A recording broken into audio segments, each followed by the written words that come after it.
కొలిమిలో కాలిస్తే ఇనుము ఎలాగైతే కరిగిపోయిందో వాళ్ళ ప్రాణం శ్రమలకు కరిగిపోయింది. ప్రాణం కరిగిపోయిన ఆత్మ ఇంకా స్థిరంగా ఉంది. ఆత్మను రక్షించే దేవుడు ఆకాశమందు ఉన్నాడు. నా విశ్వాసానికి కర్తనను నడిపించడానికి శక్తి కలిగిన దేవుడని మొరపెట్టారు. నిశ్చయముగా దేవుడు వాళ్ళ పట్ల చేసినటువంటి అద్భుతమైనటువంటి కార్యం ఏమిటి అని అంటే 30వ వాక్యంలో, అవి నిమ్మలమైనవని వారు సంతోషించిరి, వారు కోరిన రేవునకు ఆయన వారిని నడిపించెను. చప్పట్లు కొడుతూ అందరము బిగ్గరగా దేవుని నామాన్ని మహిమపరుద్దాం. వారు కోరిన రేవునకు ఆయన వారిని నడిపించెను.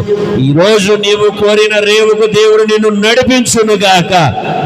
విశ్వాస యాత్రలో ఎక్కడైతే ఎటు తోచని అయోమయపు పరిస్థితిలో కృంగిపోయావు, ఎటు తోచని స్థితిలో ఎక్కడైతే నీ యాత్ర నిలబడిపోయిందో, ఎక్కడైతే నీ స్థితి ఆగిపో